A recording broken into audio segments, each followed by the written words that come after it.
السلام علیکم جی، آصف محمود حاضر خدمت ہے ناظرین۔ پیمز میں جو واقعہ ہوا، حادثہ ہے، سانح ہے، بہت تکلیف دہ ہے۔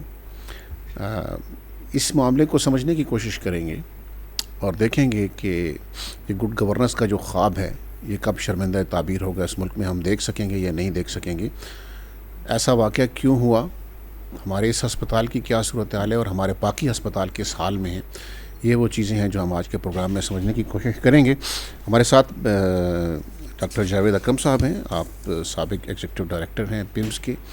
ڈاکٹر صاحب آپ کا بہت شکریہ۔ ہمارے ساتھ بیرسٹر عمر گیلانی صاحب ہیں، ماہر قانون ہیں۔ بیرسٹر آپ کا بھی بہت شکریہ۔ جاوید اکرم صاحب، میں آپ سے آغاز کرتا ہوں۔ سر السلام علیکم۔ ڈاکٹر صاحب، آپ اس ہاسپٹل میں رہے پیمز میں، آپ نے بہت اچھا وقت گزارا اور کافی وقت گزارا۔ آپ اس واقعے کو کیسے دیکھ رہے ہیں کہ ایک حادثہ تھا، کرمنل نیگلیجنس تھی، کیا تھا، آپ کیسے دیکھ رہے ہیں اس کو؟ یعنی تحقیقات تو ابھی آئیں گی لیکن آپ واقف حال ہیں، آپ چیزوں کو جانتے ہیں، سمجھتے ہیں، کیا ہوا ہوگا اور آپ اسے کس نظر سے دیکھ رہے ہیں؟ بہت شکریہ آصف صاحب۔ دیکھیں، میں سمجھتا ہوں کہ یہ ایک بہت ہی دردناک اور دل خراش واقعہ ہے جو ہم اپنی زندگیوں میں کبھی بھی بھول نہیں پائیں گے۔ ظاہر ہے کہ 14 بچوں کی جان چلے جانا، جو کہ اب چند گھنٹے کے مہمان تھے دنیا میں، اور پھر وہ تو جنت چلے گئے، لیکن ان کے ماں باپ پہ جو قیامت ڈائی، وہ تو اس کی امیجنیشن مشکل ہوگی۔ دیکھیں، ہاسپٹل میں لوگ صحت لینے آتے ہیں، زندگی اپنی لینے آتے ہیں، اللہ تعالیٰ ان کو صحت بھی دیتا ہے، زندگی بھی ہمارے تھرو، ہاسپٹل کے تھرو اور ڈاکٹرز کے ذریعے۔ یہ ایک ایسا واقعہ ہے کہ جہاں ان کی جان لے لی گئی، تو میں سمجھتا ہوں کہ اس میں کوئی سسٹم وہاں نہیں تھا، ٹو بی آنیسٹ، جو سمجھ لگی ہے۔ کوئی فائر سیفٹی کا ڈپارٹمنٹ نہیں تھا، کوئی پیشنٹ سیفٹی کا ڈپارٹمنٹ جو ہم نے بنایا تھا وہ ختم ہو چکا تھا، اور کوئی ایس او پیز نہیں تھے کہ کس طرح بچوں کو کہاں پہ ایڈمٹ کرنا ہے، کہاں پہ ان کو بحفاظت رکھنا ہے، اور اگر کوئی ایسا سانحہ ہو جاتا ہے تو پھر کیا کرنا ہے۔ کسی کو پتہ ہی نہیں تھا کہ اس نے کیا کرنا ہے، اور کوئی اور پھر بچوں کی ایکسیس نہیں تھی، نہیں تو ان کے یہ واقعہ تو ظاہر ہے کوئی آدھا پونا گھنٹہ چلتا رہا ہے، تو اس دوران ماں باپ جا کے خود اپنے بچوں کو گود میں لے کے آ سکتے تھے، کوئی اسٹریچر کی تو ضرورت نہیں تھی یا ویل چیئرز کی، ان کو اٹھایا جا سکتا تھا، باہر لایا جا سکتا تھا، لیکن ان کو ایکسیس نہیں تھے، تالے تھے، چینز لگے ہوئے تھے، اور اسی لیے پھر جو آپ کے فائر بریگیڈ وغیرہ آئے ہیں ان کو بھی نہیں ایکسیس مل سکی، اس میں بھی دیر ہو گئی۔ تو یہ سسٹم کچھ نہیں تھا، اور شاید اللہ کرے کہ ابھی بھی ہو، اس وقت بھی یہی لگتا ہے کہ شاید سسٹم وہاں پہ آن گراؤنڈ نہیں ہوگا۔ تو جن بچیوں کی ڈیلیوری بک تھی، آج ہونی تھی، کل ہونی تھی، وہ کس طرح وہاں ڈیلیوری کرانے جائیں گی، کس خوف سے جائیں گی، اور وہ ظاہر ہے پرائیویٹ ہاسپٹل کا رخ کریں گی، چاہے ان کو اپنا زیور بیچنا پڑے، چاہے جائیدادیں بیچنی پڑے۔ تو آلریڈی ہاسپٹلز کا، سرکاری ہاسپٹلز کا پرسیپشن بہت خراب ہے، اور اس واقعہ نے اس پہ بہت بڑا ایک سوالیہ نشان اور دھبا کر دیا ہے۔ اور اب صرف ہم یہی دعویٰ کر سکتے ہیں کہ اچھی ایک انکوائری ہو جائے، جن کے نیگلیجنس ہے ان کو سزا ملے، اور نظر آئے سزا ملتے ہوئے، تاکہ ان کے دکھ کا کسی حد تک مداوع ہو، اور ساتھ ریکمنڈیشنز ہوں کہ یہ پمز ہاسپٹل یا کسی بھی ہاسپٹل کو ہم کس طرح سیف ہاسپٹل بنا سکتے ہیں۔ دنیا میں ایسا ہاسپٹل کو بہت سیکیور اور سیف جگہ سمجھا جاتا ہے، لیکن انفارچونیٹلی ایسا پاکستان میں نہیں ہے، کیونکہ جو ہماری سیفٹی ہے، جو پیشنٹ سیفٹی ہے، اس کا میرا خیال ہے ہمارے زمانے میں جو ڈپارٹمنٹ تھا وہ اب نہیں ہے۔ اس کا کام ہی یہ تھا، ڈرلز کرنا، وقت پہ دیکھنا کہ فائر ایگزٹس کھلے ہیں، ادھر کوئی الماریاں تو نہیں بن گئیں، کچھ اور تو نہیں بن گیا۔ تو انفارچونیٹلی ایسا بہت ضروری ہے کہ اس کو بہت ہی سیریسلی لیا جائے، جس قدر بھی ہم کہہ سکیں کم ہے، تاکہ آئندہ لوگوں کا تھوڑا بہت کانفیڈنس بھی ریسٹور ہو، اور پیشنٹس جو وہاں آتے ہیں وہ روح بصحت ہو کے جائیں، رادر دین کہ وہ اپنی جان دے کے جائیں۔ ڈاکٹر صاحب، 2-3 طرح کی باتیں کی گئیں۔ ایک، منسٹر صاحب نے کہا کہ ہمارے ہاسپٹلس کے اوپر برڈن بہت زیادہ ہے، اور اتنے لوگوں کی کیپیسٹی ہے، اتنے لوگ آ رہے ہیں مجھے یہ بتائیے کہ اگر ہاسپٹلس کے اندر مریضوں کی تعداد بہت زیادہ ہے، مانتے ہیں کہ بہت زیادہ ہے اسلام آباد میں، تو کیا ہاسپٹل کا اوور برڈنڈ ہونا اس طرح کی غفلت اور اس طرح کے سانے کے جواز کے طور پہ تسلیم کیا جا سکتا ہے؟ ایک ڈاکٹر صاحبہ کی میں ویڈیو دیکھ رہا تھا، وہ پبلک کو ڈانٹتے ہوئے سمجھا رہی تھیں کہ آپ کو پتہ ہے انکیوبیٹر کیا ہوتا ہے؟ وہ تو وہاں تو رکھا ہی ان کو جاتا ہے جن بچوں کے پھیپھڑے ڈیمیج ہو جائیں، اور ان کے لیے تو ایک جھٹکا ہی کافی ہوتا ہے۔ یعنی یہ طبی ماہرین اور یہ انتظامی ماہرین لوگوں کو بتا رہے ہیں کہ تم بالکل احمق ہو، تم سمجھتے ہی نہیں ہو، ہم اوور برڈنڈ بھی ہیں، اور انکیوبیٹر میں پڑا ہوا بچہ تو ویسے ہی اس کے تو لنگز خراب ہوتے ہیں۔ یہ کیا کہنا چاہ رہے ہیں اس طرح کا موقف پیش کر کے؟ کوئی آپ کی سمجھ میں آئے تو ہمیں سمجھا دیں، ہم تو ذرا میڈیکل کے معاملات سے اتنے واقف نہیں ہیں۔ جی السلام علیکم، شکریہ۔ اصل میں ایک تو بہت بوجھل دل کی ڈاکٹر جاوید صاحب، آپ مجھے سن رہے ہیں سر؟ ہاں جی سن رہا ہوں بالکل۔ جی میرا سوال آپ سے ہے ڈاکٹر جاوید صاحب۔ میں نے سنا آپ کا سوال، تو میں صرف یہ کہنا چاہ رہا تھا کہ جب ہم ڈاکٹر بنتے ہیں تو ہمارا ایک ہپوکریٹس اوتھ ہوتا ہے، ڈو نو ہارم۔ تو ہم جنگ کے وقت بھی جہاں پہ گولے بارود بھی لا رہے ہوتے ہیں تو ہمارا we are suppose to do, ہم ورنہ ڈاکٹر بنے نا، اس اوتھ کے تحت ہم اپنے آپ کو، جان کو بھی رسک کر کے اپنا ایٹیٹیوڈ مریضوں کے ساتھ صحیح رکھتے ہیں۔ کوئی جواز نہیں ہو سکتا رش کا، کہ فیسلٹیز کے نہیں ہونے کا، اوور کراؤڈنگ کا، کہ آپ کا ایٹیٹیوڈ بدل جائے۔ آپ مسیحا ہیں، آپ کو مسیحا ہی دیکھا جائے گا۔ دیکھیں آئیڈیل سچویشن اکثر نہیں ملتی ہمیں ہاسپٹلز میں، دنیا میں نہیں ملتی۔ تو یہاں پہ تو ظاہر ہے انویسٹمنٹ ہی نہیں ہے ہیلتھ میں کوئی بھی، 1% سے جی ڈی پی سے بھی کم انویسٹمنٹ ہے۔ سری لنکا ہم سے 4 گنا زیادہ انویسٹ کر رہا ہے، اور وہ بھی اگریسو ہے، فیتے کاٹنے والی ساری ہے، فیتے کاٹیں اور تختیاں لگائیں اور ختم۔ تو اصل میں جو گراس روٹ لیول پہ انویسٹمنٹ ہونی چاہیے پروگریسو پالیسیز کے ساتھ، ناٹ ود اگریسو پالیسیز۔ اور دوسرا یہ ہے کہ دیکھیں کہ کتنا بھی آپ کے رش پڑا ہو، آپ کو کوئی حق نہیں ہے کہ آپ پیشنٹس کی سیفٹی کمپرومائز کریں۔ آپ اگر رش پڑا ہے تو ان کے ساتھ اپنا ایٹیٹیوڈ وہی رکھیں جو آپ کے بغیر رش والوں کے۔ پرائیویٹ ہاسپٹل میں ہمارا ایٹیٹیوڈ اور ہوتا ہے، سرکاری ہاسپٹل میں بدل جاتا ہے۔ یہ ڈبل سٹینڈرڈز نہیں ہونے چاہیے، ڈاکٹرز کو بھی زیب نہیں دیتا، ایڈمنسٹریشن کو بھی زیب نہیں دیتا۔ ڈاکٹر صاحب یہ جو حادثہ ہوا، اس کی جو یہ آگ لگنے کی جو بھی وجوہات بیان کی گئیں وہ آپ کے سامنے ہیں، اس میں رسپانس ٹائم کتنا دستیاب ہوا ہوگا ہاسپٹل کو؟ یعنی ایسا کیا ہوا کہ بچے اٹھائے نہیں جا سکے؟ یعنی کیا یہ محض ایک حادثہ ہے، یہ محض ایک غفلت ہے، یا یہ ایک باقاعدہ مجرمانہ غفلت ہے؟ دیکھیں آصف بھائی، بچے اٹھانے کے لیے آپ کو ان کو ایکسیس چاہیے، آپ ان کے پاس پہنچیں گے تو اٹھائیں گے نا۔ اگر آگے تالے لگے ہوئے ہیں یا چینز لگے ہوئے ہیں تو پھر وہ کیسے اٹھائیں گے؟ چینز کو کاٹ تو نہیں سکتے۔ آفٹر آل جو فائر بریگیڈ بھی گئی، ابھی اوپر کی فرسٹ فلور کی دیوار توڑ کے گئی، تو ایکسیس نہیں تھی۔ ایکسیس نہ ہونا از کرمنل، کیونکہ جب آپ کے پاس ایکسیس نہیں ہے، فائر سیفٹی اکوپمنٹ نہیں ہے، جب آپ کے پاس فائر ایگزٹس آپ کے بند کر دیے گئے ہیں، تو یہ میرا نہیں خیال کہ ٹائم آپ کو ملتا ہے۔ یہ ایسا نہیں ہے کہ کوئی ایک جھٹکا ہوا ہے اور ختم ہو گئی ایک بات۔ جب ٹائم ملا، لیکن آپ کے اگر آدھا گھنٹہ لگ گیا ایکسیس لینے میں، تو آدھے گھنٹے میں تو واقعی بچے بن گئے ہوں گے۔ تو ڈاکٹر صاحب جس نے تالے لگوائے ہوں گے، کسی انتظامی آفیسر نہیں لگوائے ہوں گے نا، ڈاکٹر صاحب ہی کسی نے لگوائے ہوں گے، تو وہ جس کے پاس چابی ہوگی وہ آدمی کیا موقع پہ موجود نہیں ہوتا ہاسپٹلس میں؟ جو راستے بند کیے جائیں، جن کمروں کو تالا لگایا جائے، وہ کہاں تھے؟ تالے ہاسپٹل میں لگتے نہیں ہیں۔ جب میں ویسی تھا وہاں کا، تو ہم بچے جو پیدا ہوتے تھے ان کو ٹیگ کرتے تھے، ان کے رسٹ پہ ٹیگ بینڈ ہوتے، اور اندر جانے کی اجازت صرف اور صرف ماں باپ کو تھی۔ آپ کیوں کسی ان نون پرسن کو اندر جا رہا ہے؟ وہ تو پھر آپ کی ویسی سیکیورٹی بریچ ہو گئی۔ تو آپ کی زیرو ٹالرنس ہونی چاہیے کہ وہ تو ماں باپ تو نہیں اغوا کریں گے، وہ تو کوئی باہر سے آئے گا کوئی کلپریٹ، تو اس کو اندر نہیں ایکسیس ہونی چاہیے کہ وہ نرسریز میں پھرتا رہے جا کے۔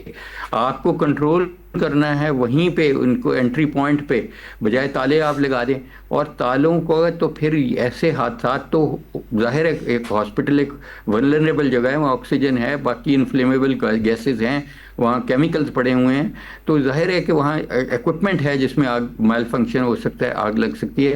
تو آپ کو یہ کلیئرٹی ہونی چاہیے کہ ہم کس طرح، ایسا کوئی حادثہ ہوتا ہے تو کیسے ایویکویٹ کریں گے، اور آپ کو اس کی ڈرل کرنی چاہیے، بار بار کرنی چاہیے۔ ڈاکٹر صاحب اس میں کہا گیا کہ فلاں کو معطل کر دیا، تحقیقات ہو رہی ہیں، تحقیقات کے نتائج پبلک سے شیئر کیے جائیں گے، اللہ کرے اس دفعہ شیئر کیے جائیں.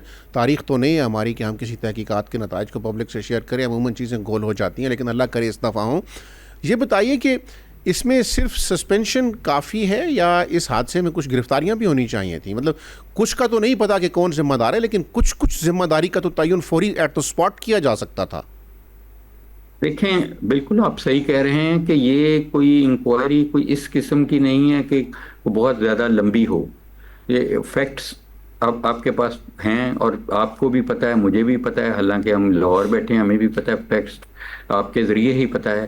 تو یہ انکوائری اللہ کرے کہ بہت صاف و شفاف ہو. اور اس کا صاف شفاف ہونے ایک بہت بڑا فیکٹر یہ بھی ہے کہ ان بچوں کے فیملیز پہ جن کا اتنا بڑا لاس ہوا ہے ان پہ مرہم رکھی جائے. اور مرہم یہی ہو سکتی ہے کہ وہ ان کے جو وجوہات بنی ہیں ان کی بچوں کی موت کی وہ عیاں کی جائے اور ان کو قرار واقعہ سزا دی جائے.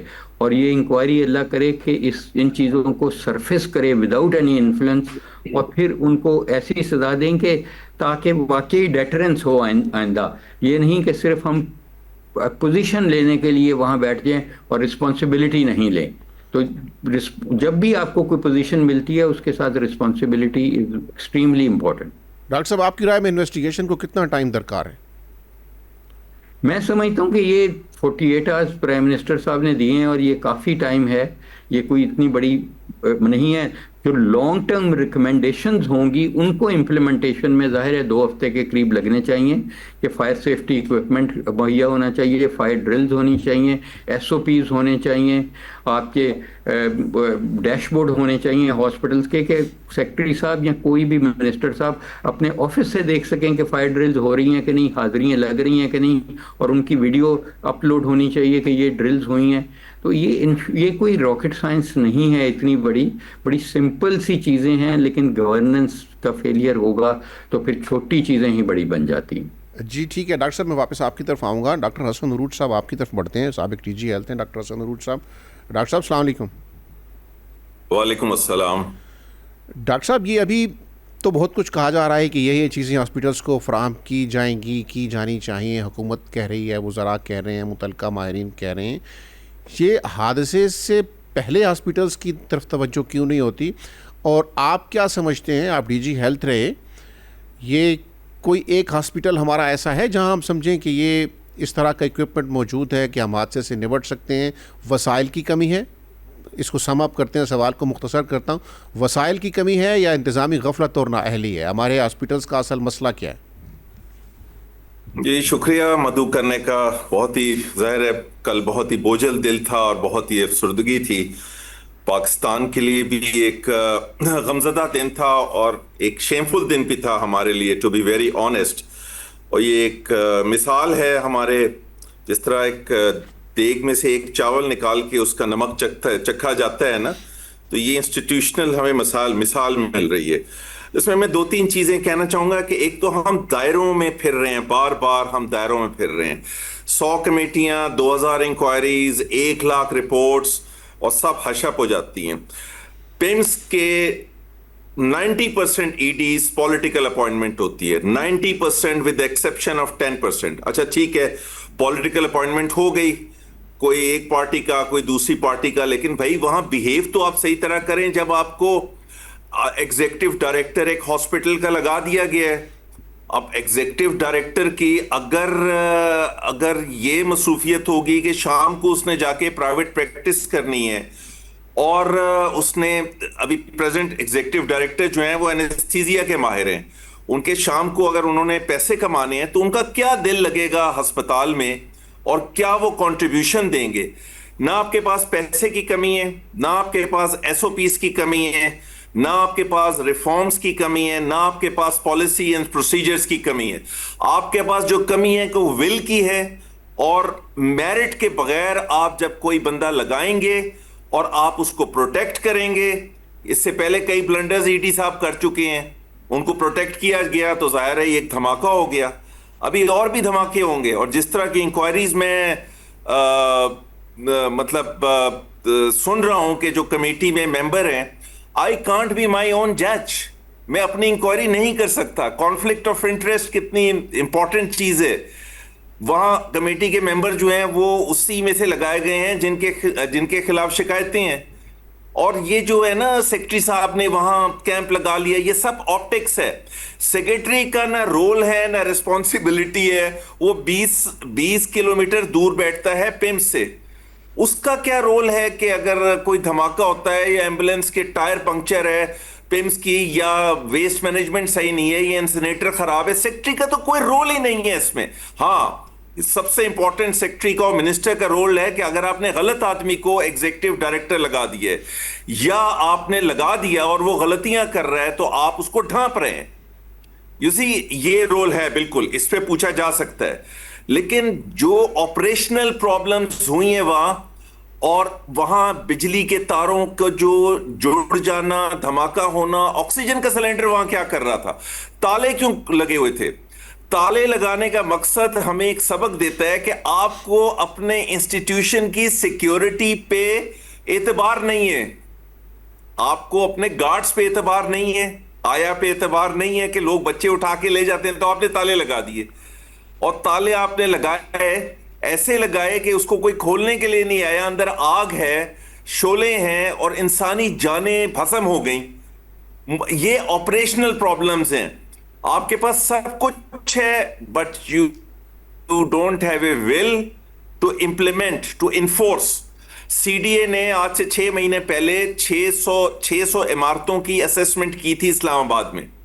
اس میں سے 350 بلڈنگز کا وہ بتایا گیا تھا کہ اس میں اور پرابلمز کے علاوہ فائر فائٹنگ سسٹم نہیں ہے اور کسی دن کوئی حادثہ ہو سکتا ہے. اس میں پمز بھی شامل تھا.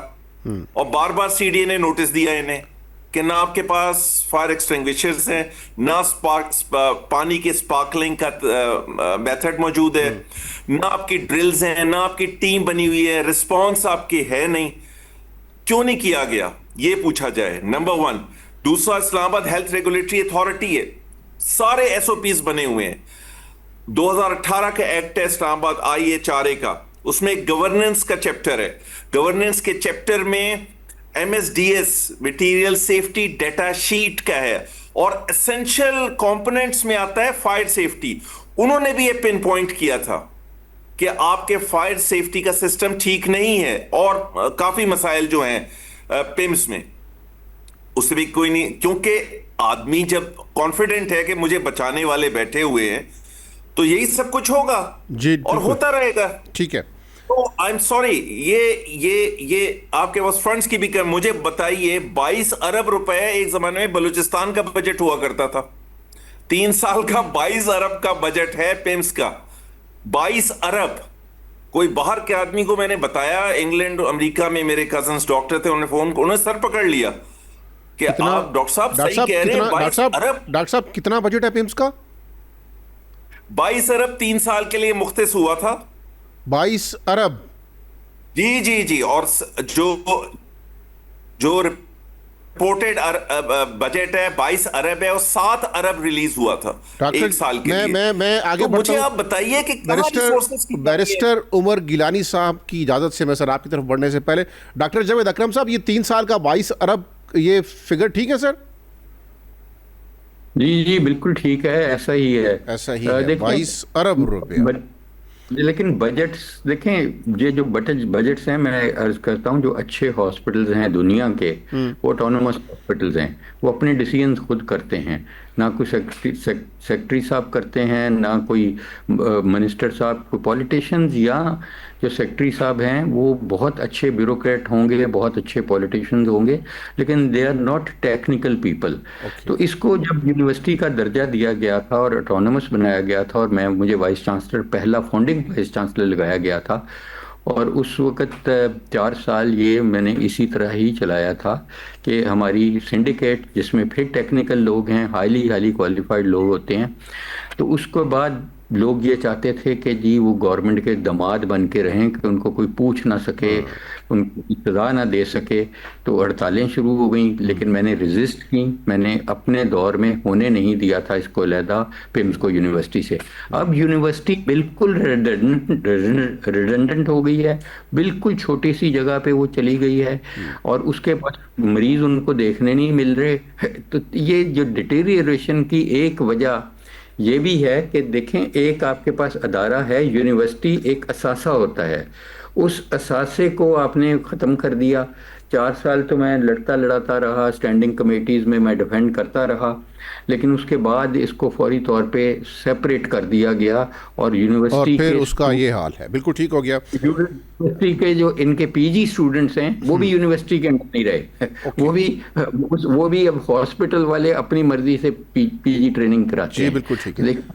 اس میں 2 سوالات اٹھتے ہیں۔ ایک تو جو جزا و سزا کا سوال ہے کہ اس واقعے کے جو ذمہ داران ہیں ان کو کیفر کردار تک پہنچایا جائے۔ اس کے حوالے سے 2 مختلف قوانین ہیں۔ ایک جو ہسپتالوں کا ریگولیٹری قانون ہے، اسلام آباد health care regulatory authority act کے تحت، جو ہسپتال سے متعلقہ قوانین و ضوابط کی ذمہ داری ان کی ہے کہ وہ ہسپتال کے جو ایڈمنسٹریٹرز ہیں ان پر کوئی پینلٹی بھی امپوز کر سکتے ہیں۔ اور دوسرا فوجداری قانون ہے، جب غفلت ایک خاص مقام سے آگے بڑھ جائے تو پھر وہ مجرمانہ غفلت بن جاتی ہے، اور مجرمانہ غفلت بعض سچویشنز میں اس کو آپ قتل بھی قرار دے سکتے ہیں۔ تو یہ بھی ممکن ہے کہ جو ذمہ داران ہیں ان کو دیت دینے کا پابند کیا جائے۔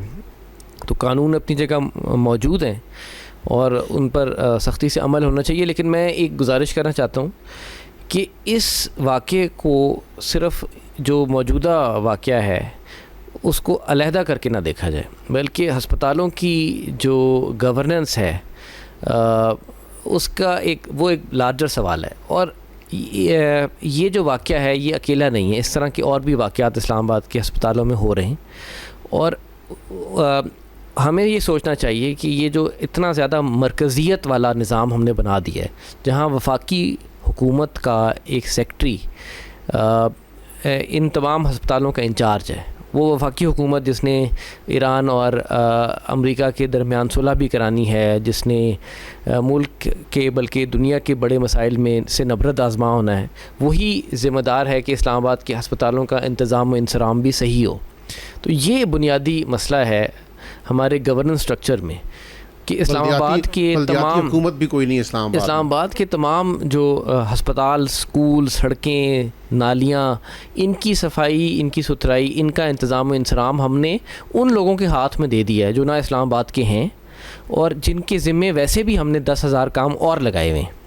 تو اس وقت تو وزیر اعظم پاکستان نے اگر کوئی مجھ سے پوچھے کہ آئینی یا قانونی طور پر اسلام آباد پیمز میں ہونے والے واقعات کے ذمہ دار کون ہیں، تو وہ چونکہ جیسے ابھی ڈاکٹر صاحب نے ذکر کیا کہ یہ آٹونومس باڈی نہیں ہے، یہ وفاقی وزارت صحت کا ایک اٹیچ ڈپارٹمنٹ ہے، تو ذمہ داری تو ظاہر ہے وزیر اعظم پاکستان پہ آتی ہے، لیکن وزیر اعظم پاکستان جو ہیں وہ ان کے پاس اور بھی کام کرنے کے ہیں۔ اس لیے ایک بہت اہم مسئلہ جو ہمیں حل کرنا چاہیے، اگر ہم اپنے اسپتالوں کو، اسکولوں کو بہتر بنانا چاہتے ہیں، تو وہ بلدیاتی انتخابات کا ہے، بلدیاتی حکومت کا ہے۔ یہ معاملات بلدیاتی سطح پر حل ہونے چاہیے۔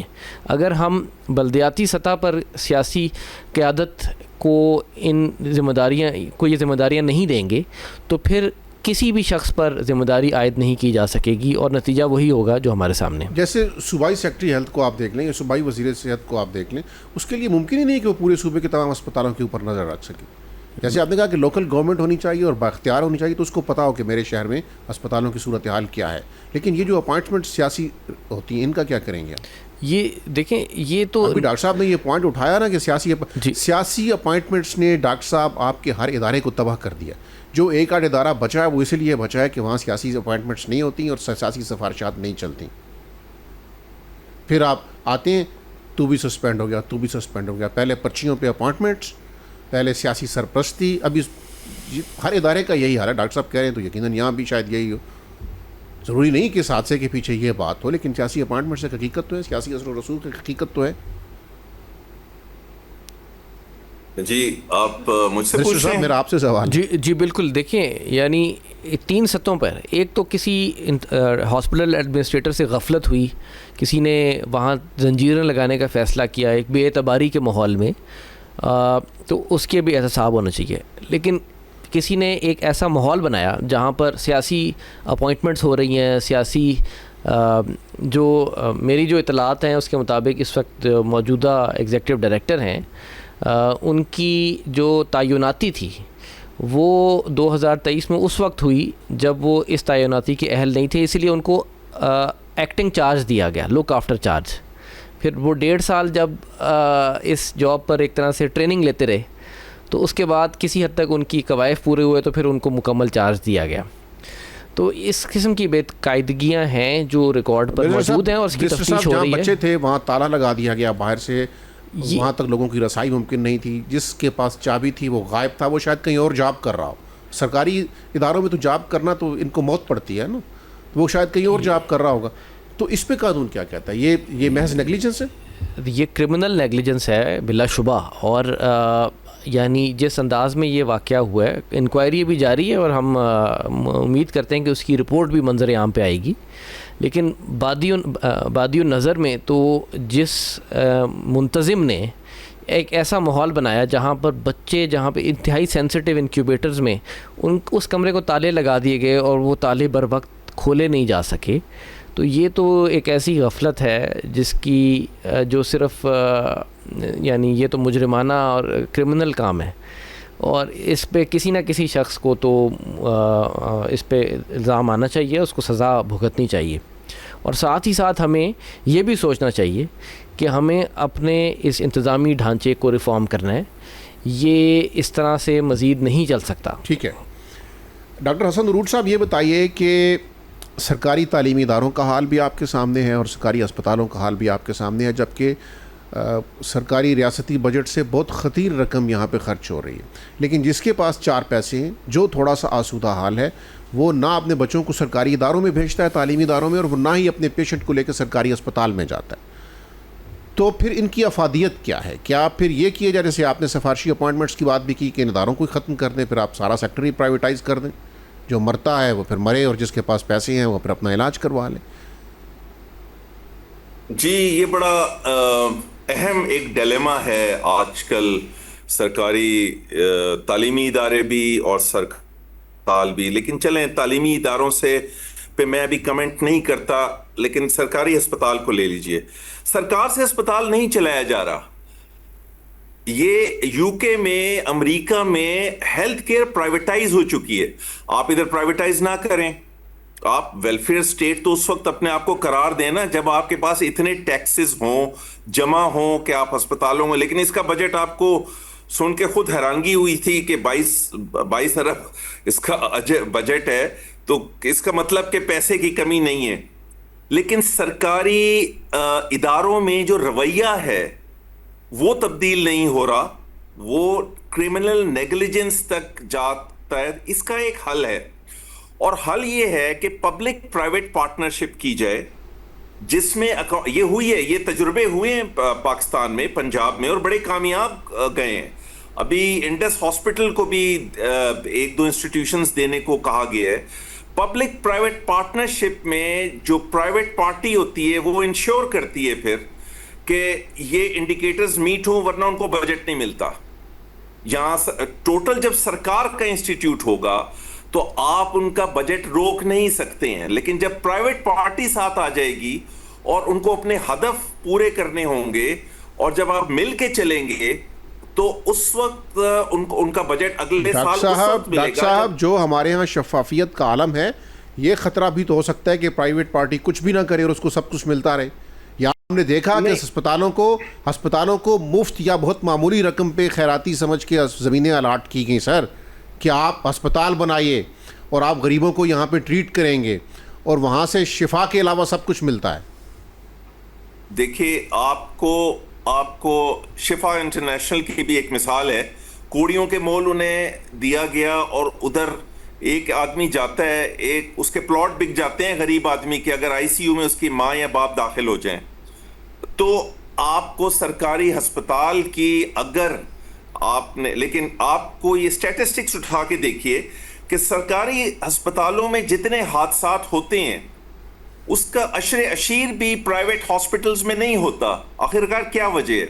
آپ کو کوئی نہ کوئی ماڈل تو ایوالو کرنا ہوگا. اگر ہم خطروں سے بیٹھے رہے یا پھر اپنا آپ نظام اتنا تبدیل کریں جو مجھے ہوتا نظر نہیں آ رہا. سینکڑوں لاکھوں انکوائریاں, ہزاروں رپورٹس, پولیٹیکل اپوائنٹمنٹس مجھے تو ختم ہوتی نظر نہیں آ رہی. میرٹ کدھر ہے آپ مجھے بتائیے. یا آپ یہ نظام لائیے کہ جو ایگزیکٹو ڈائریکٹر, سی ای اوز, جو ہیڈ آف دا ڈپارٹمنٹس ہیں وہ میرٹ پہ تعینات ہوں گے. مجھے بتائیں کون بچے گا ادھر اور کون سروائیو کر سکتا ہے اس ماحول میں؟ ٹھیک ہے یا پھر ان کو آپ اگر اپوائنٹ کر بھی دیتے ہیں تو ان کی اکاؤنٹیبلٹی سخت کریں, لیکن جو اپوائنٹ کرتا ہے وہ اس کے پیچھے ہوتا ہے, جی ہاں, وہ اس کو بیک کرتا ہے. جی ہاں, یہی مسئلہ, کیونکہ میوچل انٹرسٹ ہے نا ایک دوسرے کے. تو آپ کو کوئی نہ کوئی ماڈل تو ادھر لانا ہوگا, اس میں اپریہینشنز ہوں گی. کوئی بھی ماڈل پرفیکٹ نہیں ہے, لیکن آپ کو کوئی, اب یہ جو پرائیویٹ ماڈل ہے نا, یہ بھاولپور میں پرائمری ہیلتھ کیئر میں, سندھ میں بہت جگہوں پہ یہ امپلیمنٹ ہو رہا ہے اور بڑا کامیاب ہے. جی ٹھیک ہے. ڈاکٹر جاوید اکرم صاحب, 2 سوال ہیں آپ سے. پہلا یہ کہ کیا یہ تاثر درست ہے کہ ڈاکٹروں کو سرکاری اسپتالوں میں کام کرنا اچھا نہیں لگتا؟ سرکاری اسپتالوں میں تو وہ مریض کو, میں سخت سے الفاظ ہیں لیکن لٹرلی مطلب کیا میں آپ کہوں کہ کاٹنے کو دوڑتے ہیں لوگ, یوں کہتے ہیں جو پیشنٹ ہیں, ڈانٹتے ہیں ہمیں. اور پرائیویٹ اسپتالوں میں دے آر آل اسمائلنگ 24/7, آئیے.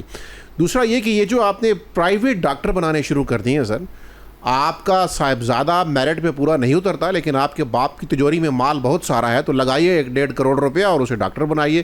وہ جو ڈاکٹر 1.5-2 کروڑ لگا کے آئے گا, وہ نالائق آدمی جو میرٹ پہ نہیں آ سکا ادروائز, تو وہ آپ کو لگتا ہے کہ خدمت خلق کرے گا آگے سر؟ بالکل آپ ٹھیک کہہ رہے ہیں کہ رویوں کا, لیکن دیکھیں رویے کا غیر مناسب ہونے کا کوئی جسٹیفیکیشن کسی بھی ڈاکٹر کے پاس نہیں ہے. دیکھیں اللہ تعالیٰ نے ہمیں بھیجا اس دنیا میں کسی مقصد کے لیے, آزمائش کے لیے. ہمیں وہ علم دے کے اللہ تعالیٰ نے اور ہمارے ہاتھ میں شفا دے کے ہمیں آزمایا کہ ہماری یہ شفا بیس آف دی پیرامڈ پہ کیسے جاتی ہے. تو دیکھیں اگر آپ اچھے انسان نہیں ہیں تو آپ اچھے ڈاکٹر کبھی بن ہی نہیں سکتے, یہ پری ریکویزٹ ہے. اور اچھے انسان کو یہ امپورٹنٹ نہیں ہے کہ اس کی مریض کی جیب میں کیا ہے, کچھ بھی نہیں ہے. تو اچھے ڈاکٹرز ایسے بھی ہیں, میں آپ کو ہزاروں ڈاکٹرز بتا سکتا ہوں کہ اپنی جیب سے پیسے دیتے ہیں مریضوں کو, اپنی دوائیاں لے کے دیتے ہیں. اور دیکھیں کچھ ایسے ڈاکٹرز ہیں جو بزنس میں بہت پڑ گئے ہیں, لالچ میں بہت پڑ گئے ہیں. تو آپ یہ جنرلائز نہیں کر سکتے. ابھی بھی ہمارے ڈاکٹر دنیا میں سب سے اچھے ڈاکٹر مانے جاتے ہیں. جب آپ یو کے میں دیکھ لیں, جہاں جہاں میں نے کام کیا, امریکہ میں دیکھ لیں, جو دنیا کے اس وقت 20 ٹاپ کے ہاسپٹلز ہیں جس میں میو کلینک وغیرہ ہے, اس کو ہیڈ کیا ہے پاکستانیز نے, بنایا, اس کی ساری ٹرانسفارمیشن پاکستانیز نے کرائی کی ہے. دیکھیں یہاں پہ ہونا یہ چاہیے ماڈل جو میرے بھائی عروج صاحب نے کہا, وہ میں نہیں سمجھتا کہ جب پرائیویٹ پارٹی بیچ میں آتی ہے تو ان کا تو موٹیو ہی منی میکنگ ہوتا ہے. تو پھر ظاہر ہے کہ وہ تو جو پیسہ وہاں بجٹ جانا ہے اس میں سے انہوں نے کمانا ہے. پرائیویٹ پبلک پارٹنرشپ میں یہ ہیلتھ میں یہ انفارچونیٹلی ایسا نہیں ہونا چاہیے. ہیلتھ ایک پاکستانی کی رائٹ ہے. آپ کو بریسٹر صاحب بتائیں گے کہ یہ فنڈامنٹل رائٹ ہے, گورنمنٹ کو دینا پڑے گا. ایجوکیشن فنڈامنٹل رائٹ ہے. یہ سب سے بڑے امپورٹنٹ سیکٹرز ہیں, مگر دونوں ہی موسٹ اگنورڈ سیکٹرز ہیں. ایک تو خرچہ ان میں جو بجٹ ہے وہ ہارڈلی 1% سے لیس ہے. ہم سے 4 گنا زیادہ سری لنکا جیسے ملک خرچ رہے ہیں بینکرپسی کے باوجود. دیکھیں اسی طرح ایجوکیشن کا حال ہے. اور جو ہم پیسے خرچتے ہیں اگریسو طریقے سے خرچتے ہیں, ناٹ پروگریسو. ہم صرف اور صرف پولیٹیشنز یا بیوروکریسی اسی میں انٹرسٹڈ ہوتی ہے کہ فیتے کاٹیں, بریکنگ نیوز آئے اور تختیاں کس کی لگ رہی ہیں. نیچے گراس روٹ پہ نہیں کوئی ٹرانسفارمیشن. دیکھیں یہ کوئی ایسی مشکل چیز نہیں ہے. آپ کے سامنے ملیشیا کی اگزامپل ہے, آپ کے پاس بہت ساری تھائی لینڈ کی ہے کہ وہاں بیسک ہیلتھ یونٹس بہت ایکسیلنٹلی فنکشننگ ہیں. دیکھیں ہونا یہ چاہیے کہ یہ جو معاملات ہیں یہ ٹیکنیکل ہیں، بہت ہائیلی ٹیکنیکل ہیں ہاسپٹل ایڈمنسٹریشن. تو یہ ڈاکٹر جو سمجھتے ہیں ہاسپٹل ایڈمنسٹریشن کو، یہ ان پہ چھوڑ دیں، ان کو آٹونومس کر دیں، اور آٹونومس باڈی کی پھر اکاؤنٹیبلٹی بہت ایزی ہو جاتی ہے. اگر ہر چیز کی انہوں نے بھاگنا ہے سیکریٹریٹ میں، تو وہ اپنے دفتر کا کون سا ٹائم دیں گے؟ وہ تو ہر وقت جا کے سیکرٹری صاحب کی اپوائنٹمنٹ کا ویٹ کرتے رہیں گے وہاں، اور اپنی ان کو فکر پڑی رہے گی کہ میری آگے پروموشن ہوگی یا نہیں ہوگی. تو ڈاکٹر صاحب یہ بتائیے کہ جو ہاسپٹل کے معاملات ہیں وہ یقیناً ڈاکٹرز ہی بہتر جانتے ہیں، اور یقیناً آپ نے درست کہا کہ ڈاکٹروں کی اکثریت اچھی ہے. یہ جو اسپتالوں کی پھر فیصلہ سازی ہے، یہ ڈاکٹروں کے حوالے کرنے میں پھر کیا رکاوٹ ہے؟ یعنی آپ چیک اینڈ بیلنس ضرور رکھیں، لیکن وہاں کے فیصلے سیاسی شخصیات نہ کریں، وہاں کے فیصلے ڈسٹرکٹ مینجمنٹ نہ کرے، جس کو پتہ ہی نہیں ہے. ڈاکٹر بھی خفا ہوتے ہیں کہ ہم اتنا پڑھ کے MBBS کر کے آتے ہیں، اور یہاں BA کے بعد ایک مقابلے کے امتحان دینے والا آ کے ہمیں ڈانٹ ڈپٹ کر رہا ہوتا ہے، اور بے تکی ڈانٹ ڈپٹ کر رہا ہوتا ہے. نہ اس کو مسئلے کی سمجھ ہوتی ہے، نہ وہ طبی امور میں اس کی کوئی انڈرسٹینڈنگ ہے، وہ صرف آ کے اپنا روب جھاڑ رہا. تو یہ جو ہاسپٹلس کے معاملات ہیں، یہ پھر ڈاکٹرز ہی کے حوالے کر دینے میں آخر مذائقہ کیا ہے؟ دیکھیں، یہ بہت اچھا آپ نے سوال کیا، اور اس کا جواب میں آپ کو بڑا سمپل سا دیتا ہوں کہ یہ کیا گیا تھا. شہید ذوالفقار علی بھٹو یونیورسٹی لیجسلیٹ ہوئی تھی، ایکٹ بنا تھا، اور اس ایکٹ کے تحت اس کے سارے ایسٹ میں PIMS بھی تھا اور باقی ہاسپٹلز بھی تھے، اور اس پہ وائس چانسلر، پہلا فاؤنڈنگ وائس چانسلر مجھے لگایا گیا تھا. لیکن یہ لوگوں کو پسند نہیں تھی، نہ پولیٹیشنز کو، کیونکہ ہم ان کے کہنے پہ نوکریاں نہیں دیتے تھے، ہم میرٹ پہ دیتے تھے، نہ ہم بیوروکریسی کے کہنے پہ دیتے تھے، ہم لفٹ ہی نہیں تھے کراتے بیوروکریسی کو. ہم کہتے تھے جی آپ سنڈیکیٹ کا ممبر ہیں، بس سنڈیکیٹ میں آ کے بات کر لیا کریں. تو ایک یونیورسٹی کا آٹونومس باڈی کا ایک سٹرکچر ہے، اس کی اکاؤنٹیبلٹی کا سسٹم ہے جو دنیا میں ہے. یہ جتنے بڑے بڑے ہاسپٹل کا میں نے نام لیا ہے، یہ سب یونیورسٹی ہاسپٹلز ہیں، ٹیچنگ ہاسپٹلز ہیں، ٹیچنگ اور ٹریننگ کے ہبز ہیں. تو یہ سینٹرز آف ایکسیلنس بننے کا ان کا پوٹینشیل ہے. لیکن اٹانومی کو پریکٹس نہیں ہونے دیا جاتا پاکستان میں، اس لیے کہ کوئی اپنا رائٹ سمجھتے ہیں جو بھی ارباب اختیار ہیں کہ ہم اس میں انٹرفیئر کر کے اپنے بندے بھی رکھوا سکیں گے، ہم نے الیکشن بھی لڑنے ہیں، ہم نے اپنی ویزیبلٹی بھی ہمیں چاہیے. تو اس لیے یہ میں سمجھتا ہوں کہ ٹاپ لیول سے ان ہاسپٹلز کو، جیسے یہ یونیورسٹی ہاسپٹل بنایا گیا تھا شہید ذوالفقار علی بھٹو کے تحت، 4 سال یہ الحمدللہ ریلیٹیولی بہت اچھا چلا تھا، حالانکہ بہت ساری ہرڈلز کریٹ کی گئی تھی. لیکن کیونکہ میں سمجھ لیں کہ کوئی اتنی زیادہ انٹرفیئرنس نہیں ہونے دیتا تھا، تو انہوں نے ویٹ کیا کہ جب میرا ٹرنیور پورا ہوگا. 4 سال کا VC کا ٹرنیور ہوتا ہے، اور VC کو دکھانے کے لیے بہت کچھ کرنا پڑتا ہے کہ 4 سال میں اس نے کیا کیا. یہ یونیورسٹی کا اکاؤنٹیبلٹی کا سسٹم ہے، اس کو سینٹ کو بتانا پڑتا ہے، جس کو چیئر کرتے ہیں پریزیڈنٹ آف پاکستان، یا سنڈیکیٹ کو بتانا پڑتا ہے. یہ ساری اکاؤنٹیبلٹی کے سٹیپس ہیں. تو انہوں نے پھر ویٹ کیا کہ یہ اس نے تو نہیں بھاگنا یا نہیں چھوڑ کے جانا، یا اس نے ہمیں نہیں کرنے دینا کہ یہ ہم دوبارہ گورنمنٹ کے انڈر آ جائے، سیکریٹریٹ کے انڈر آ جائے. تو اس کے فوراً بعد جب میں ٹرنور پورا کر گیا، تو انہوں نے سکھ کا سانس لیا اور اس کو آٹونومس کر دیا. دیکھیں، یہاں پہ لوگ گورنمنٹ کے داماد بن کے رہنا چاہتے ہیں. جی بالکل، یہی اصل ایشو ہے. بالکل آپ نے درست کہا. وہ چاہتے ہیں کہ ہمیں نہ کوئی پوچھ گچھ ہو، نہ کوئی ہمیں نکال، نہ ہمیں کوئی فائن کر سکے، نہ ہمیں کچھ اکاؤنٹیبلٹی کی جا سکے. وہ اپنے بچے کے لیے پھر وہیں پہ اپنے بچے، ان کے PIMS میں آپ کو میں بتاؤں 5 جنریشن سے جنریشن وہی کوارٹر میں رہ رہی ہیں، وہی اپنے بچے کے آگے وہ جاب دلا دیتا ہے. تو مافیاز بن گئے، ٹھیکیدار، ٹھیکے بھی پھر ادھر سے ہی لیتے ہیں، سارا کچھ وہی.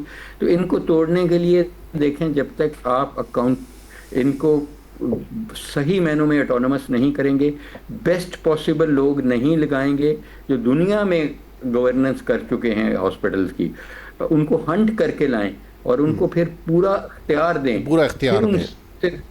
ان کی ایڈٹ کریں جو بھی کرنا ہے. جی بالکل. بیرسٹر عمر گیلانی صاحب، ہمارے ہاسپٹلز میں حادثہ ہو جاتا ہے تو ہم اسے تقدیر کا لکھا سمجھ کے خاموش ہو جاتے ہیں. بہت کم ایسا ہوتا ہے کہ کوئی قانونی راستہ اختیار کرے. یہ جو بچوں کا سانحہ ہوا ہے، اس پہ بھی جیسے کمیٹی کی طرف ڈاکٹر صاحب نے بھی اشارہ کیا تھا کہ وہ بیوروکریٹسوں کی غفلت کے اوپر آپ کمیٹی بناتے ہیں تو بیوروکریٹس کی کمیٹی بنا دیتے ہیں. اس طرح کی کمیٹیوں میں 2 سوال ہو گئے آپ کے لیے. پہلا یہ کہ جن کے اوپر یہ قیامت بیتی ہے ان کے پاس قانونی راستہ کون سا ہے. دوسرا یہ کہ یہ جو کمیٹیاں بنتی ہیں یہ بیوروکریٹس کی کمیٹی کافی ہے یا اس میں سول سوسائٹی کے لوگ بھی شامل ہونے چاہیے, اس میں پارلیمان سے بھی کچھ لوگ لیے جانے چاہیے. بے شک سیاسی وابستگیوں کی بنیاد پر نہ لیں, اپوزیشن والا اور بات کرے گا, حکومت اور کرے گی, لیکن کچھ معقول لوگ ہر جگہ پر موجود ہوتے ہیں جن سے یہ امید کی جا سکتی ہے کہ وہ سیاسی عصبیت سے بالا تر ہو کے بات کریں گے. کچھ متاثرین جن کے بچے یہاں پہ شہید ہوئے ان کے پیرنٹس کو بھی اس کمیٹی میں, یعنی کمیٹی کی فارمیشن کیا اس سے بہتر ہو سکتی تھی؟ ایک سوال یہ. اور دوسرا سوال جو میں پہلے کہہ چکا ہوں کہ جن کے بچے اس حادثے میں جان سے گئے ان کے پاس قانونی راستے کون سے ہیں؟ آپ کے دوسرے سوال کا پہلے جواب دینا چاہوں گا. اسلام آباد ہیلتھ کیئر ریگولیٹری اتھارٹی ایک ادارہ ہے جس کا مینڈیٹ ہی قانوناً یہ ہے کہ ہسپتالوں میں ہونے والے جو حادثات ہیں یا ہسپتالوں میں جہاں بھی کہیں غفلت ہوتی ہے اس سے جو متاثرہ فریق ہیں وہ ہسپتالوں کے خلاف وہاں رجوع کر سکیں. دوسرا, اگر ہیلتھ کیئر ریگولیٹری اتھارٹی کے پاس انکوائری کرواتی ہے اور ہسپتال کے منتظمین کی نیگلیجنس ثابت ہوتی ہے تو اس کے بعد آپ سول عدالت سے ڈیمیجز کے لیے بھی رجوع کر سکتے ہیں. آپ کرمنل پروسیکیوشن یعنی فوجداری کارروائی جو ملزمان ہیں ان کے خلاف اس کے لیے پولیس سے رجوع کر سکتے ہیں. تو بہت سے راستے موجود ہیں انصاف تک رسائی کے لیے. یہ ایک مشکل سفر ہے پاکستان میں بدقسمتی سے اپنا حق مانگنا, لیکن بہرحال راستے موجود ہیں. دوسرا جو آپ کا سوال ہے کہ یہ اس وقت جو حالات ہیں اس میں یہ کمیٹی جو بنائی گئی ہے, کمیٹی 5-6 بیوروکریٹس پر مشتمل ہے اور اگرچہ انفرادی حیثیت سے وہ تمام ہمارے لیے قابل قدر ہیں, لیکن بہرحال یہ کافی نہیں تھا کیونکہ ہسپتال سے متعلقہ سانحے کی انکوائری کے لیے کم از کم کوئی ایک فرد تو ایسا ہونا چاہیے تھا جو ہاسپٹل ایڈمنسٹریشن کے شعبے کا میں تخصص رکھتا ہو. جیسے ابھی ایگزیکٹو ڈائریکٹر صاحب نے بات کی, یہ باقاعدہ ایک مہارت ہے ہاسپٹل ایڈمنسٹریشن. یہ میڈیسن کا ایک شعبہ نہیں ہے بلکہ ایک سیپریٹ پورا فیلڈ ہے. تو اس کے علاوہ سول سوسائٹی یا پاکستان کے عوام میں جو لوگ جن لوگوں پہ عوام کو ٹرسٹ ہے, چاہے وہ پارلیمان کے ممبر ہوں, چاہے وہ پارلیمان سے باہر بیٹھے ہوئے سیاسی کارکن ہوں, ان کو بھی اس میں شامل کیا جانا چاہیے تھا. تو یہ ہمیں لگتا ہے کہ یہ عجلت میں یہ فیصلہ حکومت نے کیا, اور حکومت اگر چاہے تو ابھی بھی اس پہ نظر ثانی کرے. سماجی اور سیاسی کارکنان جو پارلیمنٹ کے اندر بیٹھے ہیں یا باہر بیٹھے ہیں, ان کے بغیر یہ اس ملک میں سیاسی مسائل حل نہیں ہو سکتے. یہ جو آپ کا خیال ہے کہ آپ افسر شاہی کے طریقے سے پورا ملک چلا بھی لیں گے اور پھر اگر کوئی غلط کام ہوگا تو احتساب بھی وہی افسر شاہی کے تھرو کرا لیں گے, یہ ایک بہت ہی فرسودہ سوچ ہے. اور میں یہ عرض کرنا چاہتا ہوں کہ یہ پمز کیا ہے؟ پمز اسلام آباد کے لوگوں کا, شمالی پاکستان سے تعلق رکھنے والے لوگوں کا ایک ہسپتال ہے. تو کیا اس کی گورننس میں ان لوگوں کے نمائندوں کا کوئی رول نہیں ہونا چاہیے؟ یہ کیسے ہو سکتا ہے کہ ایک وفاقی حکومت اور اس کا اپوائنٹڈ سیکٹری اور اس کے بعد اس کا تعینات کیا ہوا ایک افسر اس پورے نظام کو چلا رہا ہے اور پھر ہم اس سے خیر کی توقع رکھیں؟ تو ہمارے ڈاکٹر حضرات جو ہیں, وہ ڈاکٹر صاحب نے صحیح کہا کہ پاکستان دنیا کے بہترین ڈاکٹر حضرات میں سے ہیں, لیکن ہم ایک ایسا نظام حکومت مرتب نہیں کر پائے کہ یہ بہترین ڈاکٹر بہترین صحت کی سہولیات عوام تک پہنچا سکیں. اور ہمیں اس میں ہمت نہیں ہارنی. اس موقع سے ہم اس کو ہمیں یوز کرنا چاہیے کہ ہم ان مسائل کے لیے کوئی بہتر حل نکالیں. ڈاکٹر صاحب, اس معاملے کا برسٹر صاحب, اس معاملے کا ایک پہلو بڑا تکلیف دہ ہے, اس پہ بات نہیں ہو رہی, لیکن وہ بڑا اہم پہلو ہے. اپوزیشن بھی اپنی بات کر رہی ہے, ڈاکٹرز بھی اپنی بات کر رہے ہیں, متاثرین بھی اپنی بات کر رہے ہیں, ہم جیسے لوگ طالب علم بھی اپنی بات کر رہے ہیں, لیکن اسلام آباد کا ریزیڈنٹ گونگا ہے, اس کی کوئی زبان نہیں ہے, اس کو زبان دی ہی نہیں گئی. مقامی حکومت یہاں پہ کوئی نہیں ہے, صوبائی اسمبلی یہاں پہ کوئی نہیں ہے, یہاں کے ایم این ایز بھی اکثر باہر سے لا کے یہاں سے الیکشن لڑوا, جن یتیموں کے پاس کوئی کنسٹیٹوئنسی نہیں ہوتی ان کو اسلام آباد سے مختلف پارٹیاں الیکشن لڑوا دیتی. تو اسلام آباد کا شہری کیا سوچتا ہے, اسلام آباد کا اور بالخصوص وہ جو دیہی اسلام آباد کا ہے وہ کیا سوچتا ہے, اس کے کیا مسائل ہیں؟ اس کے لیے بھی تو ہاسپٹل میں ان کی بھی تو کوئی آواز ہونی چاہیے کہ ہمارے یہ مسائل ہیں, ہمیں یہ ڈپارٹمنٹس چاہیے, یوں ہونا چاہیے. ان کے ساتھ جو سلوک ہوتا ہے اسپتالوں کے اندر ڈاکٹر صاحب, ڈاکٹر ہمارے بہت اچھے ہیں، اس میں کوئی شک نہیں ہے، لیکن جو سلوک ہوتا ہے لوگوں کے ساتھ، عام آدمی کے ساتھ، وہ بیرسٹر صاحب بہت تکلیف دہ ہسپتالوں کے اندر. یہ بالکل آپ نے صحیح مسئلے کی نشاندہی کی ہے کہ یہ جو بچے شہید ہوئے ہیں، فوت ہوئے ہیں، ان کے والدین اکیلے نہیں ہیں.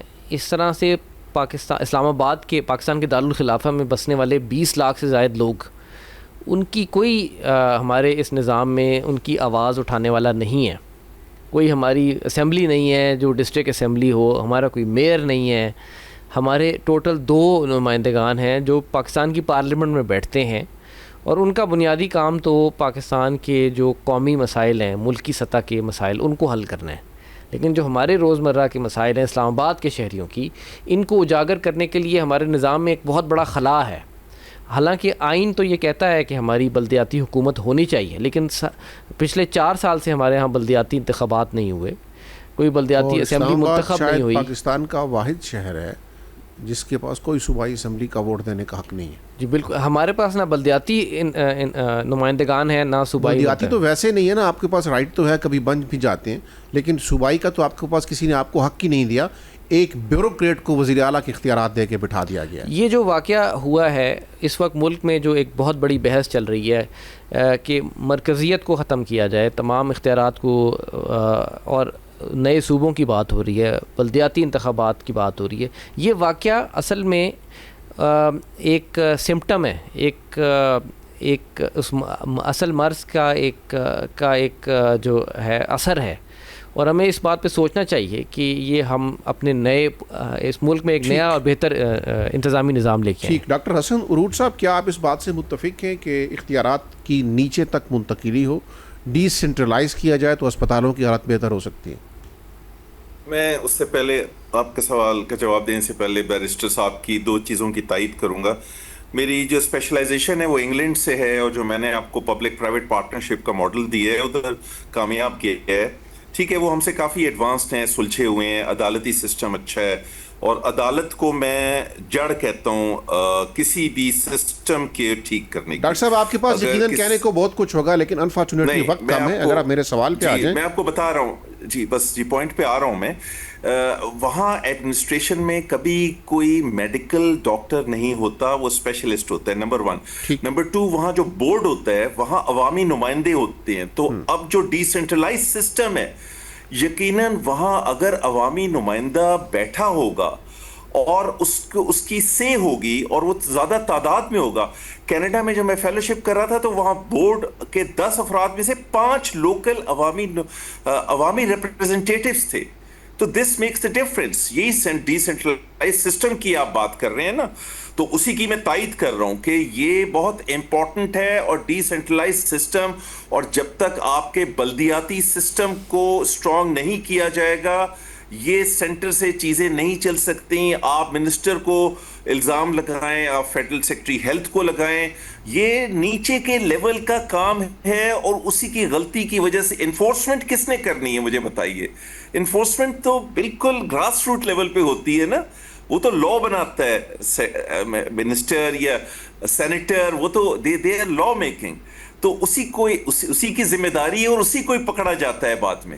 تو I 100% اگری ود بیرسٹر صاحب ایز ویل کہ یہ اسلام آباد میں بلدیاتی نظام یا لوکل گورنمنٹ یا جو ڈی سینٹرلائز سسٹم ہے پاکستان میں، وقت آ گیا ہے کہ ہمیں اس کو ان لیٹر اینڈ اسپرٹ اڈاپٹ کرنا چاہیے.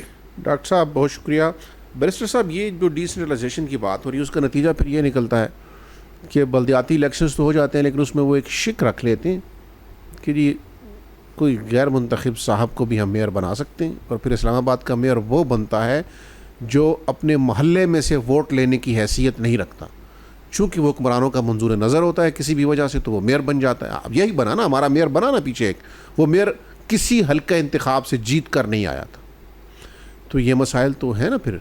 بالکل. یہ جہاں ہم جمہوریت کا راگ الاپتے ہیں وہاں ہم کئی مواقع پر جمہوریت کا مذاق اڑاتے ہیں. تو آپ نے میئر کا، بلدیاتی کا انتخابات کا نظام تو لے آئے، لیکن جو اس نظام میں سب سے اہم کرسی تھی اس کے لیے ایک غیر منتخب انڈائریکٹلی الیکٹڈ شخص کو آپ نے عائد کر دیا. تو یہ اس طرح کی چیزیں نہیں چل سکتی. اور یہ جو واقعہ ہے یہ انہی تمام مسائل کی وجہ سے ہوا ہے جن کی نشاندہی اچھا آپ کے پروگرام آئین میں لکھا ہوا ہے ہیں. کہ تمام شہری برابر ہیں. پیمز میں آپ جائیں میں جاؤں, ہمارے لیے لائنوں میں لگنا پڑے گا, اور ایک پرچی کے بعد دوسرا اگر وہ ڈاکٹر کسی کو آپ کو ریکمینڈ کر دے, آپ نے پھر نئے سرے سے لائن میں لگنا ہے. ایسا نہیں ہے کہ آپ صبح نماز کے بعد لائن میں لگ گئے اور آپ کو پرچی مل گئی تو آپ کے سارے کام ہو جائیں گے. آپ پہلے ایک لائن میں لگیں گے, وہاں پہ آپ کو بھلے 2 گھنٹے لگیں, 2 گھنٹے کے بعد آپ ڈاکٹر کے پاس گئے, ڈاکٹر نے کہا یہ ٹیسٹ لے لیں, اس کے لیے آپ پھر 2 گھنٹے لائن میں لگیں گے. جبکہ اشرافیہ کے لیے, پارلیمنٹیرینز کے لیے کرٹسی سینٹر بنا ہوا ہے, سیدھا ادھر سے جائیں کام کروا کے نکل جائیں. تو یہ جو کرٹسی سینٹر ہے یہ آئین کے آرٹیکل 25 کی خلاف ورزی نہیں ہے. بالکل اس قسم کی تو تمام تفریقات جو ہیں وہ کسی آئینی اور قانونی ان کو تحفظ حاصل نہیں ہے.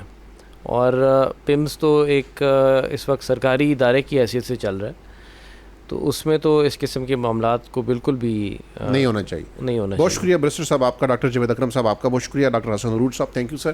میں تینوں معزز مہمانوں کا شکر گزار ہوں. ناظرین آپ نے گفتگو سنی, اور سچی بات ہے کہ یہ واقعہ ایک طویل عرصے تک ایک تلخ یاد بن کے ذہنوں میں رہے گا اور تکلیف دیتا رہے گا. امید ہی کی جا سکتی ہے کہ اس تحقیقاتی عمل کے کچھ نتائج آئیں اور مجرمان کو اس دفعہ واقعتاً سزا دی جائے. اجازت چاہتا ہوں آپ سے. اللہ حافظ.